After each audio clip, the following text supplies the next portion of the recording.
ये वाला नहीं था. राइट क्लिक करो ना, बटन दबाइए, सेकंड लास्ट बटन नीचे, सेकंड लास्ट.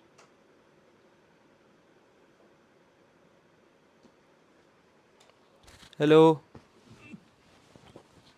हेलो. स्टार्ट करें. हाँ. Good evening, everybody. Thank you for joining us on our latest feature of Indicast.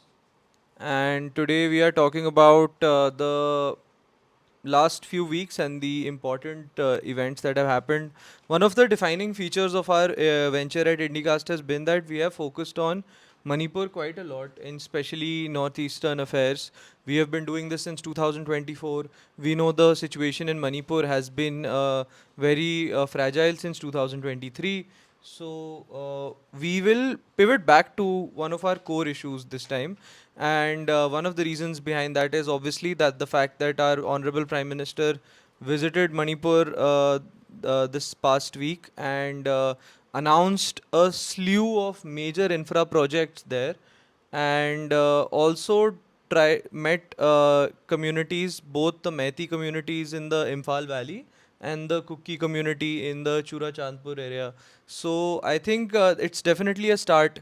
We are allowed to say that maybe this is too late, but in my view, it's that der aaye durust aaye kind of a thing, that at least major attention is being paid to Manipur right from the highest executive of this country. And it is always better late than never in my view. And I think the infra projects that have been announced, they will pay dividends to the economy. But in summary, I think many divisions still remain. So I think one visit was good, but it is not going to solve the problem ASAP because the problem is complex, it's long lasting. So Jay, let's get your opening take. Let's not forget that Manipur in recent years, or I would say in the history of modern India, it is one of the worst inter ethnic violence that the country has seen, and it is that type of violence which the country hadn't seen for a very very long time, and the last time it happened was also in Manipur. And the funny thing is that the violence that happens in the northeast between different communities, it is not like the violence that we see in mainland India. The violence that we see in mainland India, specifically between the Hindus and the Muslims, it's mostly concentrated in, like, mob action against a few selected individuals. Right. What started in Manipur, specifically the Imphal Valley, was basically a mob action that was directed against a few helpless people, both in the valley and the hills, which eventually escalated into these two communities getting as many arms and ammunition as they can and pointing the guns at each other, digging trenches, and literally fighting pitched battles against each other, which was unprecedented. And given the violent history of the Indian subcontinent, we had seen something similar happen in Sri Lanka as well. Like, something which started from a violent mob action, evolving into like a greater civil war. And that is what, in very similar terms, we saw in Manipur as well. Secondly, the recent visit, a lot of opposition members, specifically from the Congress, are saying that it's too little too late. And after keeping this issue at the back burner, finally, the central government is showing some interest with respect to the Prime Minister actually visiting the state. I would like to say that the Prime Minister visiting right now is actually a very positive sign, because he must have analyzed the security situation, and after being 100% sure and giving 100% assurances from the different parties involved in the state, he would have taken this conscious decision to actually go visit. So Yeah. that is actually a positive sign, because we haven't seen major escalation in Manipur, I would say, Yeah. since November 2024. And like Yeah. the other incident where you had you had vehicle mounted LMGs being used against militants coming from the hills. Yeah. So that was a major escalation, and I thought that that was one of the most violent incidents of the conflict, and it also led to the deaths of 6 Meitei civilians, whose bodies were later discovered in the rivers. Yeah. So this and that is probably the last major incident that has happened in this Yeah, conflict. and I think that a reduction in escalation is a small win in itself.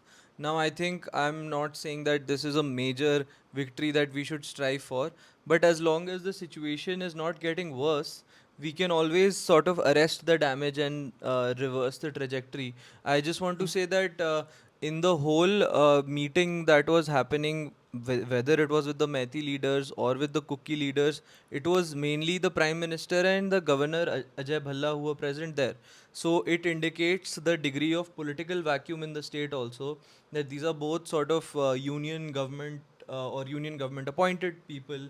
So there is very limited representation in the state, because no Methi leader will be acceptable to the cookies, no cookie leader will right now be acceptable to the Methis, and there is no progress right now in the removal of these buffer zones. So just because there is peace doesn't mean that the peace is not delicate. So we must also acknowledge that, because no real free liberal society should have these buffer zones purely based on ethnic lines, right? And I think those demands have only strengthened, and we need to if we speak about sustainable peace and inclusive development in that area, this security question needs to be answered, that can we really maintain these buffer zones, like almost like maintaining it like an international border. The problem here is that there has been complete population exchange that has happened. You hardly have any Meiteis staying in the Kuki areas, and you hardly have any cookies staying in Meitei areas. And the problem is that both these communities view the areas that they've left as, as something that was sacred to them, or as something that they had occupied for for years. And especially for the Meiteis, who always viewed those areas, those hills, as sacred. And in fact, the whole tradition of the Meiteis is on this particular legend, which states that Meitei and Thankul were two brothers, and Thankul ended up staying in the hills, whereas Maiti ended up going to the valley, and from the valley he was able to, start off the whole settled living, community. So if the hills were held at such sacred at such sacred stature, it is natural that it would hold some cultural value. It is natural that it would hold some political value as well. So expecting the Meiteis to let go of the claims of the over the hills is would be preposterous to them. At the same time, expecting cookies to not have any say in the larger politics of Manipur would also be preposterous. Given the fact that Imphal is the biggest city, of course, it is the economic capital, it is the place which has an airport. If that access is completely taken away, then essentially you're cutting off an entire community, which is almost 14% of the state. Right. You're blocking the entire community off Right. from accessing it. Hmm. So it is a very delicate situation, and there has to be some type of understanding between the two communities that the conflict has happened. A lot of people have died, and fortunately, after 2.5 years, people are at least on the negotiating table. And what the positive signs are, that there is not much resistance towards central intervention. Uh, Prime Minister Modi was welcomed by the Kuki leaders, and he was welcomed by the Meiteis as well. And even though the demands, I would say, would not be acceptable to both the parties, but there were a lot of statements, and a lot of, I would say, responsible statements made by the Prime Minister, which would have suited the needs of both cookies and Meiteis. Interestingly, he's also promised the formations of EMA markets. EMA markets were those female dominated markets that we visited in Yeah, Imphal. like it was the main ladies market in Yes, Imphal city. yes, Yeah, I yes. So, remember. so in one of those, Hmm. promises, he's also said that he will establish more EMA markets in these Meitei areas. Yeah. I think I don't want to be a compulsive sort of contrarian, but I do see a lot of issues that are very challenging that still need to be solved, right? Like the Cookie Zoo Council, it still doesn't want to reopen the highways, and they may have their own reasons for doing that. And the absence of leadership is something that I find very challenging. That how do we make a sustainable peace attempt in Manipur uh, without having a popular leader there? We remember how hugely unpopular N. Biren Singh was, how much time it took for him to step down. It is definitely very, very on great credit to the Prime Minister that he actually went there, and right now corrective measures are being made. But another important question to be asked is that whether infra projects alone will be able to sustain this lasting peace attempt in Manipur. So one thing that we need to realize is that the government has made a correct attempt in trying to do so. I think if these measures are sustained, I personally think that it would have given a better message to the Cookies and the Meiteis and the other hill tribes of Manipur had the Prime Minister visited sooner.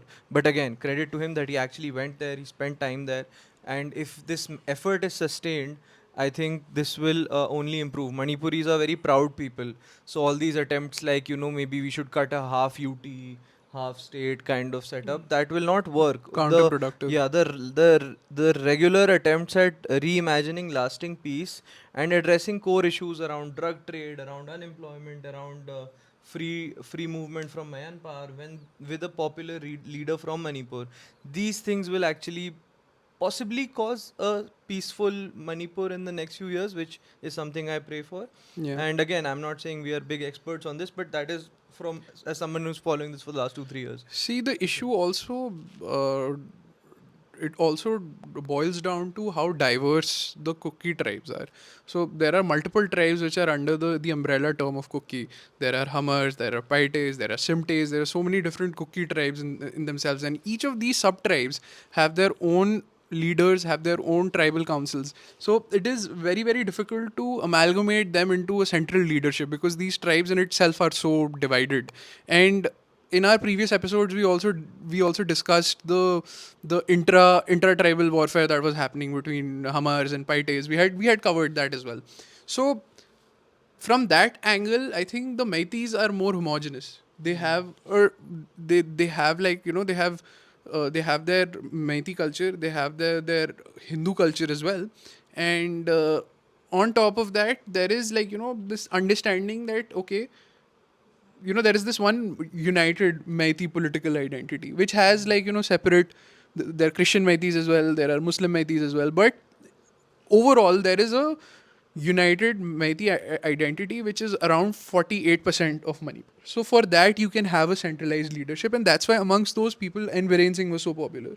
But whereas with Cookies, who were themselves so united and so diverse, and the only thing that's uniting them uh, is Protestant Christianity, and that too, not all of them follow the same schools.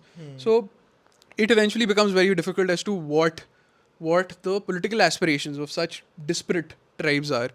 Of course, they would try to identify themselves with the Mizos because they're their closest cousins are that, but Mizos already have their own state. So the Meiteis will say that when if you're trying to relate yourself to that group, you already have your own state. Then why do you want to have another separate administration for your unique tribal identities here? Right. So that is a point of contention that needs to be kept in mind, and it is a very, very complex situation. And coming out of it is very, very difficult. And Yeah. See, that the is other. where we Yeah. have to put most of our resources on. Yeah. I think to conclude, let's say that there are 60,000 people who need to be rehabilitated. That's Yes. not a small number. And development projects are good, they are important, and they can be tools for peace building. But the project monitoring and sustainability must be kept up. Connectivity and free movement are very important for any liberal society. So I think a longer term way for Manipur to get its peaceful identity back will have to go through these tools, I right? am of another opinion that a place like Moreh should actually be carved up like Chandigarh was between Haryana and Punjab. Moreh is the point of Moreh is the international border which Indian goes Myanmar. towards Myanmar, and that Yeah. is a very important choke point that you cannot have between two warring groups. I feel that should always have central control, But no, central government's I think control I think with there is with great Assam Rifles deployment yes, there yes. for So a long time. I am saying, like, political, a political arrangement where Manipur's resources and everything can be directed towards Moreh. Oh, so you want to cut Yes, off UT yes. over there? UT over there, which is shared between both Cookies, Meiteis, and the Nagas, and so that all these three groups have equal access to them because of the economic opportunity that Moreh holds. Because Moreh is our direct access to Southeast Asia. Now, if you Yeah. cut off Moreh and you establish a little union territory where you give, separate reservations to different businesses from all three communities, all three major communities, you can actually establish a good, harmonious system like you have in Punjab. And Chandigarh worked, honestly. Chandigarh is still working. I mean, it's on a very Yeah, balanced. but Chandigarh is not on an international I border. know, but it was See, still able I to. have a different view on this because the debate is much longer. Yeah. I think that Manipur as a kingdom was a very proud one. And I think when Nagaland got statehood before Manipur, I think. Yes. I will confirm that. From my understanding, Nagaland got statehood before Manipur. And that was a great injury to the psyche of Manipuri people because Manipuris are very proud. So I think the readjustments through settling of UTs could have the opposite effect as long as peace is concerned. So I even feel. in, for example, Uh, there is a line of thought that believes even in JNK that there are some people who are more dissatisfied with JNK becoming a UT than even the revocation of Article 370. I am personally of the idea that revocation of Article 370 was a prudent move. But I think that maybe statehood is something that we can start engaging with for I JNK I also. understand, but I'm just talking about Moreh, and the reason why I'm talking about Moreh is because Moreh is giving us direct access to Southeast Asia. It can be a very very important economic hub, and right now Meiteis have no access to Moreh. Even the Nagas don't have any access to Moreh, and Moreh is just with the cookies. So if you want a peaceful, coexistence in that state, it is very important that it becomes a separate political entity on its own, and equal access is granted to that area to all these three communities so that equal economic opportunity is given to them. This is my opinion. Yeah, I don't think that it will help very much because the same counter argument can be used that if cookies are, for example, guarding the hill areas and the border with Myanmar, then the Meiteis have access to all the fertile valley plains. Good point. That's a good So point. I think that there's very little you can Hmm. achieve by cutting forward the state. Hmm. I think major efforts need to go to dialogue because at least there are a lot of geographical shared interests also. And if dialogue is not achieved, then you will break up the state of a people which are already very proud. And I don't know how much we will achieve by doing that. Fair We enough. might even push some more youth into militancy in a area where we have just started doing things like withdrawal of AFSPA. I understand. So I'm by cutting off. I'm not saying that. I'm just saying that just for Moreh, there can be central administration, and I totally get your point. But I did not mean that it should be like cut off from the larger ethos of Manipur. There has to be some administrative settlement, and given that the most amount of economic opportunities I see in Manipur is only through Moreh. I mean, of course, like you have like fertile plains in the valley, but right now as we're evolving from an agrarian society to a more developed society towards more industrialization, I feel that if you are on a border, international border, the trade through that border is going to be more profitable than just agriculture. fine. Again, this is a much larger Yes. debate. My view is that, to summarize, it was very prudent of the Prime Minister to have visited Manipur. Infra projects will bridge the gap between what needs to be achieved, but larger efforts will be required to engage in sustainable peace building. Right now, Metis and Cookies are not fully at peace, even though they are not directly fighting. So that gap needs to be filled. That Yes. they need to go back to a peaceful existence. Right now, they may not be fighting, but there are leadership gaps. There is no harmony. The highways are still jammed up, and buffer zones exist, which is unfortunate. So challenges remain, but it is good for the good of the prime minister to start working on them. Jay, Yeah. let's get your conclusion. I totally agree with you, and I think um, I think it's high time that you know the violence has actually subsided, but it's high time that dialogue starts. And another very positive thing that has happened over the past few months is that a lot of civilians who had carried weapons have been disarmed. to a very large extent. Yeah, A lot of fair. weapons have been retrieved through joint operation of central forces and the Manipur police, and that has only happened after the president's rule was implemented. So I feel now is the time for more dialogue, and of course, easier said than done. These are very complicated things. Raj and I can only analyze it as like common men who Yeah, actually care for the country and the overall security of all the citizens. So do leave your comments. Let us know what you think. Let us know what your opinions are, and feel free to disagree with us. We actually appreciate that. And yeah. thank you for joining us. And we apologize again for releasing an episode after such a long time. But you can understand that I'm a father with a regular job. He also has a lot of work. So whenever we get time, we do this. Thank you so much. Thank you for joining us.